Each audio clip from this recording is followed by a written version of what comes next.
E aí, pessoal, mais um livro do dia no ar. Prontos para voltar no tempo. Opa, sempre pronto para uma viagem. Hoje a gente aterriza em São Paulo, anos 50. Época de ouro da arquitetura modernista, dá para imaginar. A cidade fervilhando, crescendo para todo lado. Um caldeirão de ideias, né? E no meio disso tudo, prédios inovadores, desafiando as regras, moldando a paisagem da cidade. Que nem o Copan, o Conjunto Nacional, verdadeiros ícones até hoje. Pois é, e para a gente mergulhar nessa história fascinante, a gente tem um guia aí tanto. O livro São Paulo nas Alturas, do Raul Estilotes. Ele foi fundo nos arquivos, conversou com arquitetos, incorporadores. Que construiu essa época de ouro da arquitetura paulistana. É isso aí. E por falar em ouro, quem curte arquitetura, história, cultura sabe, né? Se inscreve no nosso canal, Livro do Dia, no YouTube. Tem muito mais conteúdo incrível esperando por você. Mas voltando para São Paulo dos anos 50. Ah, que época. Vamos começar nossa jornada pelo Califórnia, primeiro projeto do Niemeyer em São Paulo, um prédio que deu o que falar. Ah, o Califórnia. Causou furor na época. Pelo que eu li, o Niemeyer inovou com aqueles brise-soleil, os quebra-sóis de metal. Só que, pelo visto, a ideia não foi tão brilhante assim. O que houve? Parece que quando chovia, o barulho da água batendo nos brise-soleil era ensurdecedor. Sério? Os moradores diziam que parecia tiro de metralhadora. Imagina o transtorno. Pois é. Mas tirando esse probleminha, o Califórnia marcou época. Galerias no térreo, integração com a paisagem urbana. Uma ruptura com estilo tradicional. Exatamente. São Paulo mostrando que estava pronta para o novo. E essa ousadia se repetiu em outros projetos.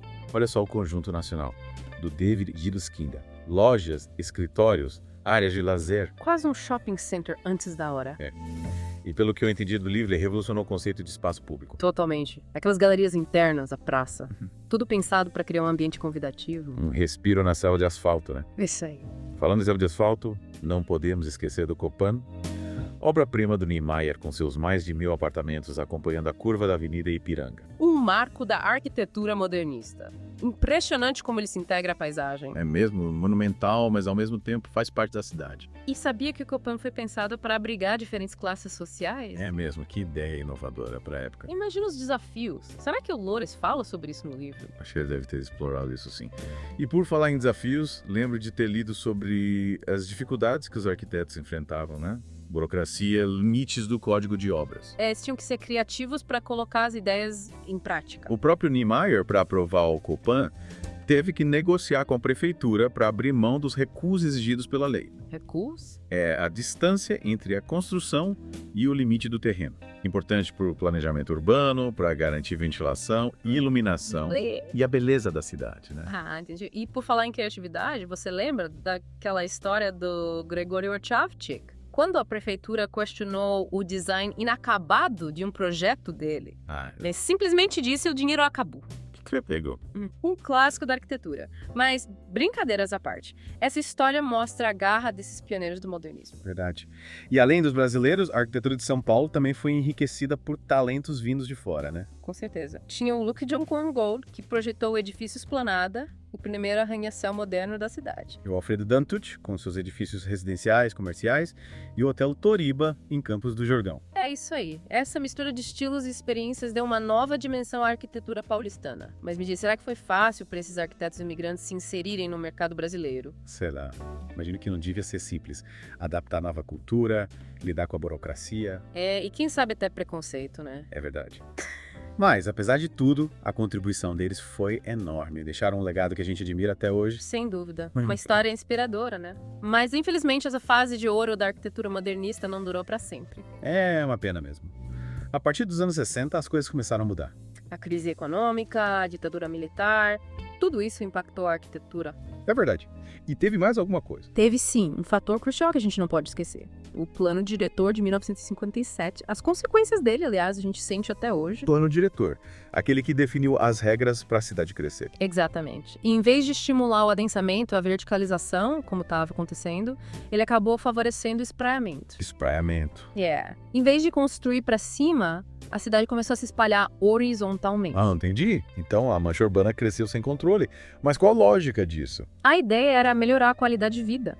Acreditavam que prédios altos e muita gente concentrada no centro causariam problemas. Tipo, congestionamento, poluição. Isso, acharam que espalhar a cidade resolveria esses problemas. Jace, mas, olhando em retrospecto, será que essa foi a melhor solução? Espalhar a cidade também tem seus desafios, né? Com certeza. E aí que a gente vê a complexidade do planejamento urbano. O espraiamento, apesar da boa intenção, acabou tendo consequências negativas.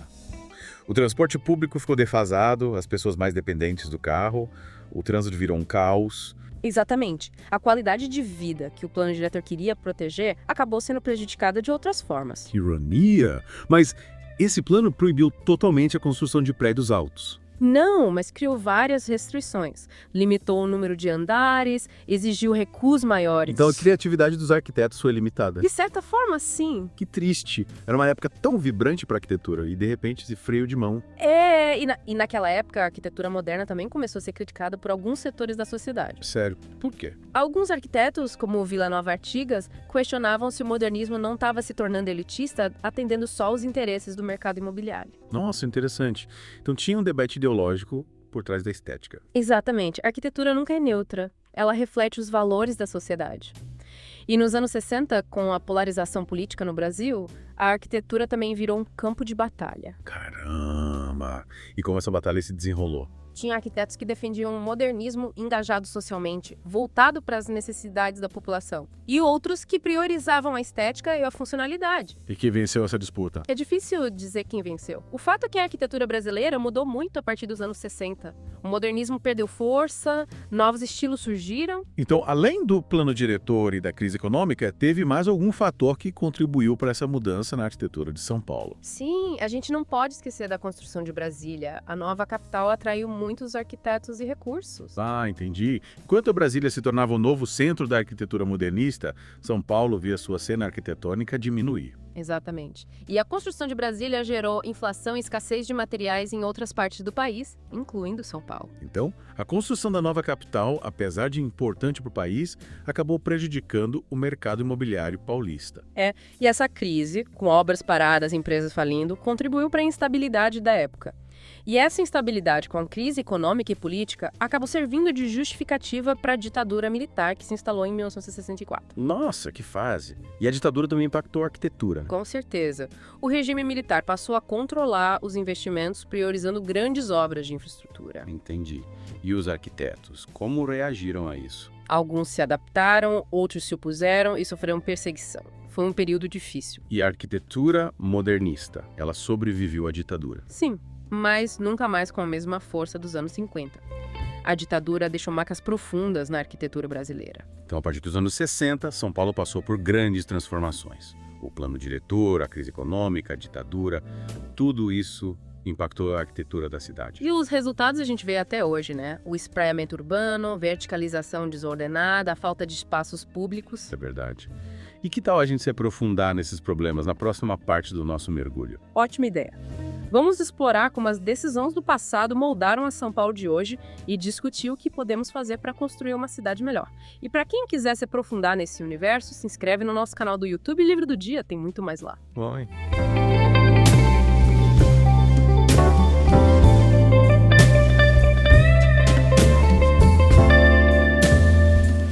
Quanta coisa aconteceu em São Paulo nesses anos todos. Depois dessa viagem no tempo, com seus altos e baixos, fica a pergunta: o que a gente aprendeu com tudo isso? Que lições a gente tira dessa história para construir um futuro melhor para nossa cidade? É isso aí, o que podemos fazer diferente. Acho que a primeira lição é a importância de um planejamento urbano a longo prazo. Um plano que pense na cidade lá na frente. É um plano que leve em conta as necessidades da população, as características de São Paulo. A gente viu como o plano diretor de 57, apesar das boas intenções, acabou criando problemas que duram até hoje. Verdade. Mas como garantir que esse planejamento funcione? Parece um desafio enorme. E aí entra a segunda lição: a participação da sociedade. De nada adianta um plano só de técnicos, se ele não reflete o que as pessoas querem. Entendi. Ouvir os moradores e entender o que eles precisam. Isso! Criar um plano participativo inclusivo? Faz sentido. Afinal, quem usa a cidade no dia a dia sabe onde as coisas não funcionam.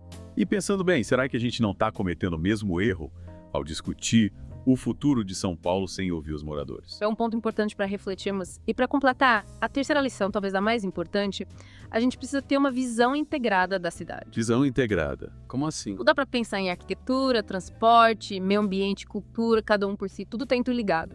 Entendi. As soluções precisam ser pensadas de forma mais ampla. É isso aí. Pensar na cidade como um sistema, considerando todas as áreas. Verdade. E depois de tudo que a gente viu, me fala, dá para ter esperança? São Paulo pode se tornar uma cidade mais humana, mais justa, mais sustentável. Ou isso é só um sonho? Olha, eu sou otimista. Acredito que São Paulo tem potencial para se reinventar. Claro. Já fomos palco de grandes transformações e inovações que marcaram época. A gente pode usar essa energia para construir um futuro melhor. Você tem razão.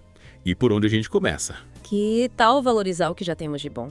O patrimônio modernista, por exemplo, é um tesouro que precisa ser preservado. É verdade, esses prédios icônicos. Imagina eles revitalizados, transformados em espaços culturais, áreas verdes, uma nova vida para eles. E legal! Seria incrível frequentar esses espaços, conhecer a história e, ao mesmo tempo, ter cultura e lazer pertinho. É isso aí. E além de preservar o passado, a gente precisa investir em transporte público, criar áreas verdes e incentivar a cultura. É pensar na cidade como um lugar de encontro, de troca, de criatividade. Um lugar para todo mundo. Exatamente. Uma cidade acolhedora que valoriza a diversidade, que promova a qualidade de vida. É isso que a gente quer. Uma cidade onde a gente possa morar, trabalhar, se divertir e se sentir parte de algo maior. Mas como a gente tira essas ideias do papel? Com mobilização, pressão política, participação cidadã, a gente precisa cobrar dos nossos governantes que invistam numa cidade melhor. É verdade. A gente não pode ficar esperando as coisas acontecerem. Tem que participar, sim, envolver. Exatamente. Participar dos conselhos, acompanhar as decisões, propor projetos, debater e exercer cidadania. É isso aí. E para quem se interessou por essa viagem pela arquitetura de São Paulo, quer saber mais sobre a história da nossa cidade, se inscreve no canal do YouTube do Livro do Dia. Tem muito mais conteúdo lá. Vale a pena. Conhecer a história nos ajuda a entender o presente e a construir um futuro melhor. É isso aí, pessoal. Esperamos que vocês tenham gostado da nossa viagem pela arquitetura modernista de São Paulo. E que essa história inspire a gente a construir uma cidade mais justa, mais bonita, mais humana para todo mundo. Até a próxima!